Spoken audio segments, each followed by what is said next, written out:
40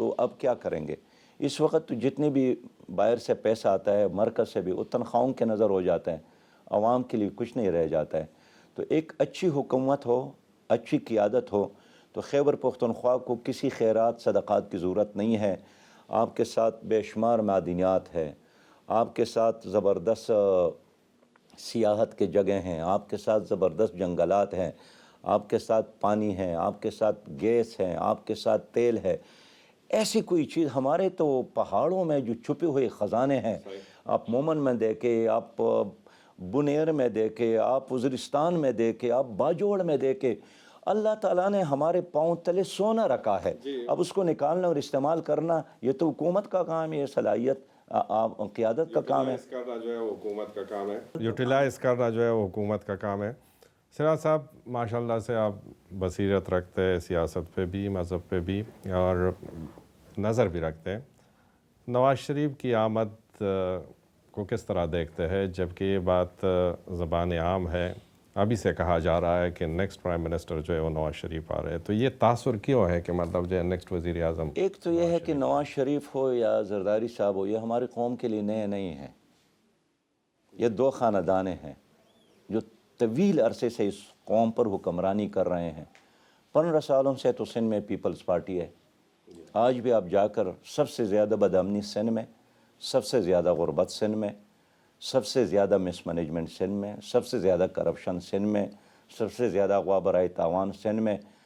مسلمان بھی محفوظ نہیں، اور وہاں جو ہندو اور سکھ اور دوسرے برادریاں وہ بھی محفوظ نہیں ہیں۔ میں جب بھی جاتا ہوں حیرانگی ہوتی ہے کہ اتنا عرصہ یہاں پیپل پارٹی نے حکومت کی اور پھر بھی سندھ کا یہی سچویشن ہے۔ اور اسی طرح پنجاب کا بھی، اور پاکستان جس پر ایک نہیں، دو نہیں، 3 بار مسلم لیگ نے اور نواز شریف کے خاندان نے حکومت کی ہے۔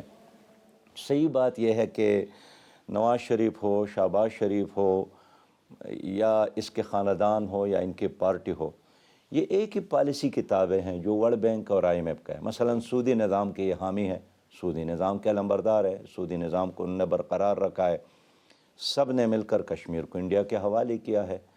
تو میں نہیں سمجھتا ہوں کہ نواز شریف کے آنے سے کوئی نیا انقلاب آئے گا۔ سچ ایک سٹیٹس کو برقرار رکھنے کے لیے تو ٹھیک ہے، لیکن عوام کی زندگی میں تبدیلی کے لیے نئی قیادت چاہیے۔ باقی رہی یہ بات کہ کچھ لوگ یہاں پر سیاسی برہمن ہیں اور عدالتیں ان کے سامنے بے بس ہیں، نیب کا ادارہ اس کے سامنے بے بس ہیں، احتساب اس کا نہیں ہو سکتا ہے، VIP پروٹوکول، کلچر، فیسیلیٹیز، یہ سارے ان کے نام۔ میں یہ سمجھتا ہوں کہ اس طرح نظام میں پاکستان ترقی نہیں کرے گا۔ ہم انصاف چاہتے ہیں، وہ نواز شریف کے ساتھ اور بازار کے غریب چوکیدار کے ساتھ ایک ہی طرح کا نظام۔ یہ نہیں ہونا چاہیے کہ VIP کے لیے عدالتیں بھی علیحدہ ہوں، VIP کے لیے جیل بھی علیحدہ ہوں، VIP کے لیے تعلیمی ادارے بھی علیحدہ ہوں، VIP کے بچوں کے لیے کھیل کود کے میدانیں بھی علیحدہ ہوں، ان کے بستیاں بھی علیحدہ ہوں۔ یہ تو 2 پاکستان ہو گئے، ہم ایک پاکستان کی بات کرتے ہیں۔ راز صاحب گزشتہ کچھ عرصے سے خاص کر 2018 کے بعد جو ہے سیاسی جماعتیں جو ہے مصلحت کے شکار ہو چکی ہے۔ کسی کے کرپشن کے کیسز ہے، کسی کے اور کیسز ہیں۔ جماعت اسلامی میں اب تک ہم نے یہ نہیں دیکھا کہ کسی پہ کرپشن کا الزام ہے یا کوئی کرپشن کی ہے۔ پھر مطلب جو ہے چاہے وہ اسٹیبلشمنٹ ہو یا مقتدر قوتیں ہو، جب وہ لائن سے ہٹ جائے گی یا جا رہی ہے تو کھل کے آواز کیوں نہیں اٹھا رہی ہے جماعت اسلامی، جبکہ ان کی کوئی مجبوریاں نہیں ہے؟ جماعت اسلامی نے ہمیشہ کھل کر بات کی ہے، اور جماعت اسلامی ہی بات کرتی ہے، باقی کون بات کرتی ہیں؟ یہ جو الیکشن والے معاملات چل رہے ہیں، ایک دفعہ مطلب نگران حکومت بنی، الیکشن میں عرض کروں، پھر سے وہ ہو رہا ہے، لیکن مؤثر آواز آپ کس چیز کو کہتے ہیں؟ ہم Day 1 سے یہی بات کر رہے ہیں کہ الیکشن کمیشن، عدالت اور اسٹیبلشمنٹ غیر جانبدار ہوں تاکہ جمہوریت اور سیاست اور ملک ترقی کرے۔ فلور پر بھی یہ بات کرتے ہیں، چوک اور چوراہوں میں بھی، جلسوں اور جلوسوں میں بھی۔ یہ ٹھیک ہے کہ جماعت اسلامی کے کلچر میں گالی نہیں ہے، جس طرح آج کل گالی ایک سیاست بن گئی ہے اور سیاست کی زبان بن گئی ہے۔ گالی گلوچ کی سیاست سے ہم پناہ مانگتے ہیں۔ ہم نہیں چاہتے ہیں کہ ہماری نئی نسل گالی سیکھے، ہم یہی چاہتے ہیں کہ ہماری نئی نسل دلیل کی زبان سیکھے۔ ناظرین، سراج الحق صاحب کے ساتھ گفتگو جاری ہے، اور اس کے بعد ہم جو ہے افغانستان کے حوالے سے بات کریں گے، لیکن وقت ہوا ایک بریک کا، لیتے ہیں ایک بریک۔ ویلکم بیک ناظرین۔ سراج صاحب، افغانستان کی سچویشن آپ کے سامنے ہے۔ آج سے 2 سال پہلے جب نیٹو اور امریکہ کا انخلا ہوا تو ہمارے ریاستی ادارے بھی گئے وہاں پر، مطلب انہوں نے خوشیاں بھی منائیں۔ یہاں پر ہماری جو مذہبی جماعتیں تھیں انہوں نے بھی ویلکم کیا، ان کے لیے ریلیاں بھی نکالی۔ اب 2 سال بعد جب حکومت اور ریاست پاکستان نے فیصلہ کیا ہے کہ غیر قانونی مہاجرین کا انخلا ہو اور بڑی تعداد میں لوگ جا بھی رہے ہیں، ایک تو یہ جو بڑی پالیسی شفٹ ہے افغانستان کے حوالے سے، اس کے اثرات آپ کس طرح دیکھتے ہیں؟ یہ پاکستان کے لیے لانگ ٹرم میں کیسا، یہ آپ کس طرح دیکھتے ہیں؟ 2 باتیں ہیں۔ پہلی بات یہ ہے کہ افغانستان میں روس آیا تھا، ٹینک اور جہاز اور فوج سمیت، اور ان کو آخر میں شکست ہو گئی، افغان عوام جیت گئے۔ صحیح بات یہ ہے کہ وہ صرف افغان عوام کی کامیابی نہیں تھی، اس میں پاکستان کے عوام کی قربانی شامل تھی۔ اور اس کے بعد نیٹو فوج وہاں آئی، انہوں نے وہاں ہر ظلم کیا، لیکن پاکستان کی قوم نے بیسیتی مجموعی افغان عوام کا ساتھ دیا۔ اور آج اگر آپ افغانستان کے عوام کو سرخرو دیکھتے ہیں، کامیاب دیکھتے ہیں، تو اس کامیابی میں پاکستان کے عوام کا بہت بڑا ہاتھ ہے۔ 40 لاکھ افغان مہاجرین کو پاکستان نے جگہ دی، سپورٹ دیا کلی دل سے۔ یعنی ہم نے دیکھا کہ کوئی فرق نہیں رکھا۔ میرے بھائی خود فلسطینی اردن میں تھے، لبنان میں تھے، وہاں کیا کیا واقعات نہیں ہو گئے، ان کیمپوں پر بمباریاں تک کی گئیں، لیکن پاکستان میں ایک سنگل واقعہ بھی ایسا نہیں ہوا ہے کہ یہاں کی حکومت نے افغان مہاجرین کے ساتھ کوئی برا سلوک کیا ہو۔ یہ ٹھیک ہے، انفرادی معاملات ہو سکتے ہیں، لیکن بیشتر اب اللہ تعالیٰ نے وہ دن دکھایا کہ افغانستان میں افغانوں اور پاکستانی عوام کی تمناؤں کے مطابق ایک مستحکم حکومت بنی، ایک پرامن حکومت بنی، جس کی اکانومی اس وقت اچھی ہے، جہاں قانون کی حکمرانی بھی ہے، جہاں دن بدن باہر کی دنیا اس کو قبول کرنے کے لیے بھی آگے بڑھ رہی ہے۔ چائنا جیسے ملک نے وہاں اپنا سفیر تعینات کیا ہے۔ تو ان حالات میں پاکستان اور افغانستان کے تعلقات خراب ہونے کی بجائے بہتر ہونا چاہیے، ایک دوسرے پر اعتماد کرنا چاہیے۔ دوسری بات یہ، تیسری بات یہ ہے کہ ماضی میں ہمیشہ افغانستان کی سرزمین کو انڈیا نے ہمارے خلاف استعمال کیا ہے۔ اتنی قربانیوں کے بعد ہم چاہتے ہیں کہ افغانستان کی سرزمین پاکستان کے خلاف کسی طریقے سے استعمال نہ ہو اور وہاں ہمارے لیے امن اور خوشحالی ہو۔ آخری بات جو آپ نے پوچھا نا کہ یہاں افغان مہاجرین کو اب نکالا جا رہا ہے، یہاں 2 طرح کے افغان مہاجرین ہیں۔ ایک وہ ہے جن کے ساتھ کاغذات ہے، اسناد ہے، اقوام متحدہ نے بھی رجسٹر کیا ہے، پاکستان نے بھی رجسٹر کیا ہے۔ دوسرا وہ ہے جس کے ساتھ کہتے ہیں کہ کاغذات نہیں ہیں۔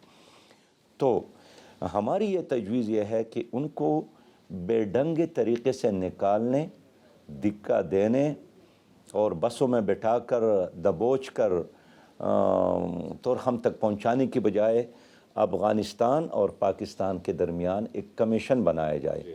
خود افغان حکومت کے ذمہ داران نے ہمارے ساتھ بات کی ہے کہ ہم یہی چاہتے ہیں کہ آخری افغان مہاجر بھی واپس آ جائے، اس لیے کہ اب یہاں امن بھی ہے، یہاں اب ایک مستحکم حکومت بھی ہے، لیکن اس آنے کے لیے ہمارے ساتھ مشاورت کی جائے۔ دونوں ممالک کے درمیان ڈیڈ لاکس کی صورتحال ہے گزشتہ 2-3 مہینے سے، جو پاکستان مطالبہ کر رہا ہے ان سے کہ بارڈر سے دراندازی ہو رہی ہے۔ اس پہ آپ نہیں سمجھتے کہ یہ جو افغان مہاجرین کا انخلا ہے کہیں نہ کہیں پہ افغان خارجہ پالیسی کی ناکامی ہے؟ کیونکہ مطلب جو ان 2-3 مہینوں میں کوئی سنجیدہ گفتگو ہم نے نہیں دیکھی، کوئی سنجیدہ وفد پاکستان آتے ہوئے ہم نے نہیں دیکھا۔ کس طرح دیکھتے ہیں آپ؟ پہلی بات یہ ہے کہ یہاں پی ڈی ایم کی حکومت بنی، بلاول بھٹو صاحب وزیر خارجہ تھے، آپ نے دیکھا اس نے ساری دنیا کا دورہ کیا۔ جن کا بھی سنا ہے وہ افغانستان گئے، نعرہ بانی کر گئی۔ وزیر خارجہ کی بات کرتا ہوں، نہیں وزیر خارجہ کی بات کرتا ہوں، ذمہ دار تو وہ ہے، اس کی ذمہ داری ہے، لیکن وہ نہیں گئے۔ میں یہی سمجھتا ہوں کہ سب سے زیادہ اچھے تعلقات تو ہمارے افغانستان کے ساتھ ہونا چاہیے، اس لیے کہ انڈیا کا ایک مقابلہ ہمیں درپیش ہے۔ لمحہ موجود میں اس غیر یقینی سچویشن کو ختم کرنے کی ضرورت ہے۔ رابطوں کی ضرورت ہے، عوام کی سطح پر بھی اور حکومت کے سطح پر بھی۔ اور ہم پھر تجویز دیں گے کہ افغانستان کی حکومت کا اور پاکستان کی حکومت کا ایک کمیشن بنایا جائے، اور جو افغان مہاجرین کے انخلاء کا یہ جو انہوں نے کام شروع کیا ہے، اس کو سلیقے کے ساتھ کیا جائے۔ بالآخر اس نے اپنے ملک جانا ہے، لیکن جاتے وقت اس کو دھکا دینے کے بجائے ایک اچھے طریقے سے اس کو رخصت کیا جائے، تاکہ وہ وہاں جا کر آپ کا شکریہ بھی ادا کرے۔ آپ نے اتنا عرصہ اس کو رکھا بھی اور آخری وقت میں اس کو دھکا دے کر پریشان بھی کیا۔ سیاض صاحب، سب سے بڑا مطالبہ پاکستان کی جانب سے بظاہر یہ ہے کہ افغانستان کی جانب سے دراندازی ہو رہی ہے، اور ٹی ٹی پی والے لوگ وہاں سے آ کے یہاں پہ دہشت گردی کرتے ہیں، جو کہ کچھ واقعات میں سامنے بھی آئے۔ تو پاکستان کا مطالبہ افغان حکومت سے یہی ہے کہ ان کے خلاف کارروائی کرے۔ آپ کی جماعت اس کو کس طرح دیکھتی ہے؟ آپ کا کیا دیکھیے، مطلب ہے؟ افغانستان کی حکومت اس وقت ہے نا، دنیا بھر میں ان کے مخالفین تو موجود ہیں نا جی، خود پاکستان میں ان کے مخالفین موجود ہے، افغانی یورپی ممالک میں موجود ہے، لیکن ہم تو اپنی حکومت کو اس کی اجازت نہیں دیں گے کہ یہاں ان کے مخالفین منظم ہو اور وہ جا کر افغانستان میں دھماکے کر لیں، بدامنی پھیلائیں، لوگوں کو قتل کریں۔ اس طرح ہم افغان حکومت سے بھی یہ توقع رکھتے ہیں کہ جو لوگ پاکستان کے اندر کارروائیاں کرتے ہیں، اگر اس کو کنٹرول کر سکتے ہیں تو اس کو کنٹرول کرنا، منع کرنا، سمجھانا، یہ افغان حکومت کی ذمہ داری ہے۔ سراج صاحب، تبدیلیاں واقعہ ہو رہی ہے، اور ابھی جو سب سے بڑا واقعہ ہے وہ فلسطین پر اسرائیل کا حملہ ہے، ظلم ہے، بربریت ہے۔ وہاں پر جو ہے ہزاروں کی تعداد میں لوگ جو ہے وہ شہید ہو رہے ہیں۔ ریاست پاکستان کا موقف، پالیسی کس طرح دیکھتے ہیں آپ اسرائیل کے ایشو پہ، فلسطین کے ایشو پہ؟ یہ جو خاص کر ابھی جو کچھ ہو رہا ہے اس میں ریاست پاکستان کی پالیسی کس طرح آپ کو نظر آتی ہے؟ دیکھیے، ایک تو پاکستان کے وزارت خارجہ کا نمائندہ ہے، اس نے یو این او میں جو تقریر کی ہے، خود فلسطینی قیادت نے اس کا شکریہ ادا کیا ہے، اسماعیل ہانیہ نے اس کا شکریہ ادا کیا ہے، خالد مشعل نے اس کا شکریہ ادا کیا ہے، کھل کر بات کی ہے، اور اس نے یہ بھی ڈیمانڈ کیا ہے کہ باقی ممالک کو بھی کھل کر بات کرنا چاہیے۔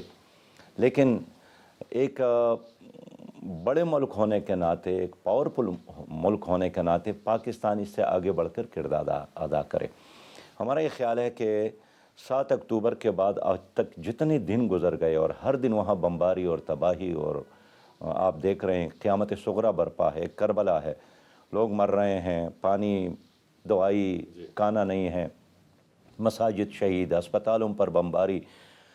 اس کے مقابلے میں 25 لاکھ آبادی ہے، اور ایک طرف کروڑ سے زیادہ اسرائیلی ہے، اور ایک حکومت بھی نہیں ہے، کوئی ایئرپورٹ بھی نہیں ہے، لیکن ایک جماعت ہے، عوام کے منتخب، ایک بلدیاتی منتخب ہے، وہ مقابلہ کر رہی ہے۔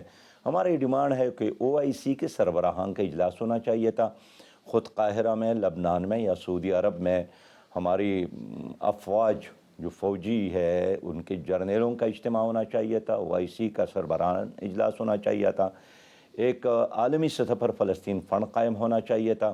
اگر بائیڈن وغیرہ وغیرہ آ کر بحری بیڑا بیچ کر تل ابیب میں دورہ کر کے کلیئر پیغام دے سکتے ہیں کہ ہم اسرائیلیوں کا ساتھ ہیں، ہمیں بھی وہاں جا کر کلیئر پیغام دینا چاہیے تھا کہ ہم فلسطینیوں کے ساتھ ہیں۔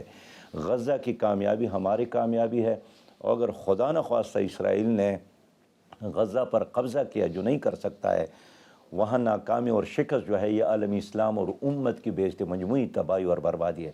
یہ عرب بھی وہ معاف نہیں کریں گے، نہ مصر کو معاف کرے گا، نہ اردن کو، نہ لبنان کو، ایون نہ ترکی کو، نہ سعودی عرب کو، اور پاکستان کی باری اور ایران کی باری بھی آ سکتی ہے۔ تو یہ خدا نخواستہ یہ جنگ طویل ہو گیا، جاری رہا، اس کے کیا نتائج آپ دیکھتے ہیں؟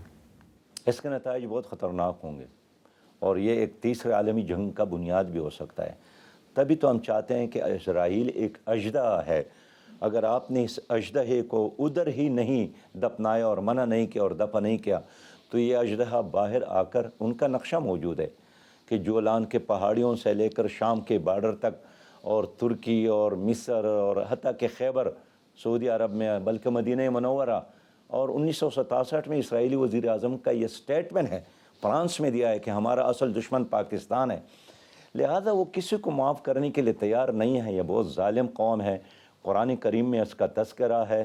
انہوں نے انبیاء کو قتل کیا ہے، انہوں نے مسلسل دنیا میں فساد برپا کیا ہے، تو اس فسادی قوت کو ادھر ہی دفنانا یہ واحد علاج ہے۔ سیاح صاحب، آپ کی امارت میں جماعت اسلامی نے ویلفیئر کا جو دائرہ کار تھا وسیع کر دیا ہے اور کام ماشاءاللہ سے وہ دکھ بھی رہا ہے۔ فلسطین کے حوالے سے آپ لوگ ابھی تھوڑا سا بتائیں گے کہ کیا کیا آپ لوگوں نے، خاص کر الخدمت فاؤنڈیشن نے، کیونکہ جگہ جگہ پہ آپ لوگوں کے کیمپس نظر آ رہے ہیں، اور کس طریقے سے ان تک یہ امداد پہنچائی جا رہی ہے؟ دیکھیں 7 تاریخ کو یہ واقعہ ہوا تو 8-9 کو ہمارے لوگ استنبول پہنچے تھے، اور خود جو غزہ کے اندر کچھ ایسے ادارے ہیں جو الخدمت فاؤنڈیشن کے پارٹنر ہیں، اور وہ دنیا میں مشترک، جس طرح اراکان کا واقعہ ہو تو بھی انہوں نے مل کر وہاں آپریشن کی، اسی طرح غزہ میں وہ مل کر آپریشن کر رہے ہیں۔ تو وہ ممالک ہے جس طرح ترکی ہے، جن کے لوگوں کے لیے وہاں آنا جانا ایزی ہے، تو ان کے ساتھ مل کر الخدمت فاؤنڈیشن وہاں کام کر رہی ہے۔ ان کے رپورٹ کے مطابق اب تک کوئی 1 ارب اور 25,000 روپیہ پاکستانیوں نے ان کو دی ہے، جن میں پرسوں انہوں نے جو ہمیں رپورٹ دی ہے کہ اب تک کوئی 53 کروڑ روپیہ انہوں نے ان کو ڈیلیور کیا ہے۔ ناظرین، گفتگو جاری رکھیں گے، لیکن وقت ہوا ہے ایک بریک کا۔ ویلکم بیک ناظرین، امیر جماعت اسلامی سراج الحق صاحب سے گفتگو جاری ہے۔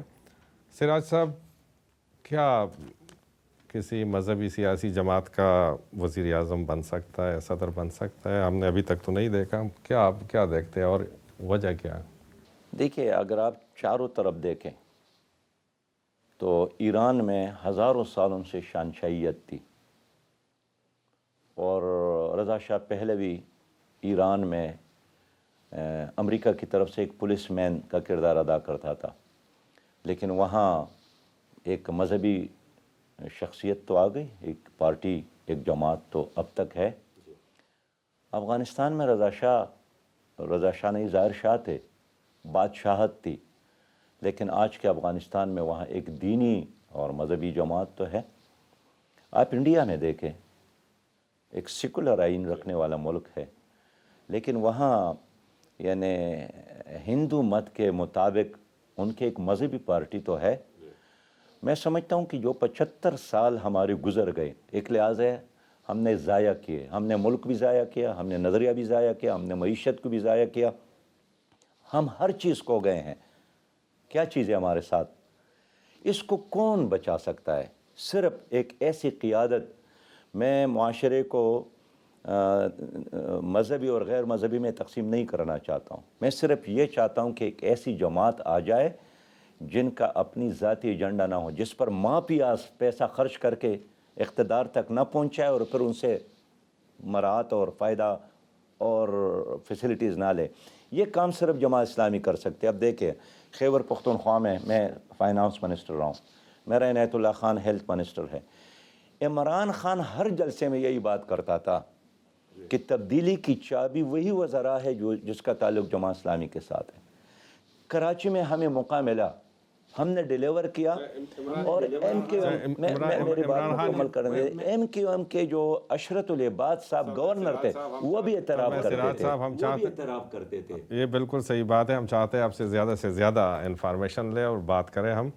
عمران خان کی آپ نے بات کی، یہ بھی ایک تاثر ہے، بلکہ مطلب ہر جگہ یہ بات ڈسکس ہو رہی ہے کہ آنے والے انتخابات میں پابندی کا سوچا جا رہا ہے تحریک انصاف پہ۔ اس حوالے سے آپ کیا دیکھتے ہیں اس کو؟ ہم کسی بھی پارٹی پر پابندی کے حق میں نہیں ہیں، ہم تو چاہتے ہیں کہ سب کو الیکشن میں موقع دیا جائے، اور کون حکومت میں آئیں اور کون نہ آئے اس کا بہتر فیصلہ ہماری قوم کر سکتی ہے۔ سیاح صاحب، جب آپ لوگوں نے جمعیت علماء اسلام اور جو دیگر مذہبی جماعتیں تھیں، آپ لوگوں کا اتحاد تھا MMA کی صورت میں، مینڈیٹ بھی اچھا ملا تھا، اور کارکردگی کا ابھی تک آپ ذکر بھی کر رہے ہیں، آگے بھی کچھ اسی بارے میں سوچا جا سکتا ہے؟ کوئی اس طرح MMA پیٹرن پہ مطلب کچھ سوچا ہے؟ دیکھیے، اس وقت تو MMA ایز سچ نہیں ہے، کاغذوں میں شاید ہو، لیکن عملی طور پر اسمبلی میں جماعت اسلامی اپنی علیحدہ حیثیت سے کام کرتی تھی، اور جمعیت علماء اسلام PDM کا اور پیپل پارٹی کا اور مسلم لیگ کے ساتھ مل کر کام کرتے تھے۔ اور اب بھی ہم چاہتے ہیں کہ عوام ہم پر اعتماد کرے، ہمیں ووٹ دے، ہمیں سپورٹ دے، ہمیں مینڈیٹ دے، میرے خیال میں اس صوبے کے بہتری کے لیے بھی اور پاکستان کے بہتری کے لیے واحد راستہ یہی ہے کہ اب جماعت اسلامی کو ایک موقع دیا جائے تاکہ ہم ڈیلیور کریں۔ سیاض صاحب، کچھ لوگوں نے آپ کے سیاسی کارکنان نے یہ گلہ کیا ہوا ہے کہ قیادت اور کارکنان کے درمیان فاصلے ہو گئے ہیں، دوسرا ایک انہوں نے ٹکٹوں کی تقسیم پہ بھی کچھ گلے شکوے ظاہر کیے کہ جو ہے کہیں نہ کہیں پہ جماعت اسلامی میں بھی وہ کلچر ظاہر ہو رہا ہے کہ جو امیر کو ٹکٹ دیا جائے یا ان کو آگے کیا جائے اور غریب کو پیچھے دھکیل دیا جائے، اس حوالے سے کیا کہیں؟ دیکھیے، جماعت اسلامی میں جو ممبر بنانے کا طریقہ کار ہے وہ مرکز کی طرف سے نہیں ہے، نہ صوبے کی طرف سے ہے، وہ بالکل لوکل سطح پہ ہوتا ہے، اور وہاں لوکل جو ہمارے ارکان ہوتے ہیں، جو کارکنان ہوتے ہیں، جو کونسلرز ہیں، ان سے رائے لی جاتی ہے اور ان کے رائے کے مطابق پھر فیصلے ہوتے ہیں۔ اس لیے بعض لوگ ممکن ہیں وہ یہ سمجھتے ہیں کہ اوپر سے فیصلے ہوتے ہیں، لیکن پورا ایکسرسائز کا طریقہ کار یہی ہے کہ مقامی طور پر ضلع کے سطح پر قومی اسمبلی کے لیے، پھر صوبائی حلقے کے سطح پر لوگ اکٹھے ہو جاتے ہیں، ان سے رائے لی جاتی ہے اور ان کے رائے کو پھر ایک ضلعی شورا ہے، پھر پارلیمانی صوبائی بورڈ ہے، اور پھر ان کے فیصلے مرکزی پارلیمانی بورڈ میں آتے ہیں۔ تو فیصلے اس طرح 3-4 دائروں میں ہوتے ہیں۔ یہ نہیں ہے کہ ایک آدمی نے پارٹی لیڈر کو کوئی بڑا تحفہ دیا، کوئی بڑا چندہ دیا، کوئی موٹر دیا تحفے میں، کوئی یہ دیا وہ دیا، یا اپنا بینک بیلنس دکھایا۔ مجھے خود پارٹی لیڈر نے کہا کہ میں پوچھتا ہوں کہ آپ کے ساتھ کتنے پیسے ہیں کہ آپ 70-80 کروڑ روپے خرچ کر سکتے ہیں۔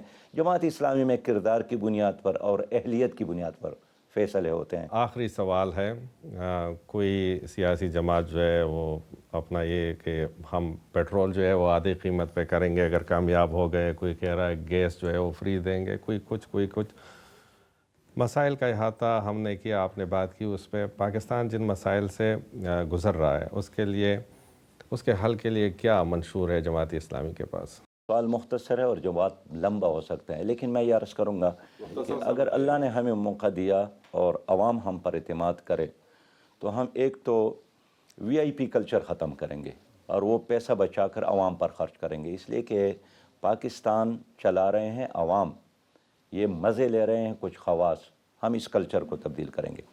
دوسری بات یہ، ہم بالکل کلیئر بات کریں گے کہ ہم ملک میں آئیں گے تو عدالتوں میں قرآن اور حدیث کا نظام ہوگا، اس لیے کہ اس نظام میں انصاف نہیں مل رہا ہے۔ ہم آئیں گے تو ہم چاہیں گے کہ تعلیم، صحت یہ مفت ہو، یہ ریاست کی ذمہ داری ہے۔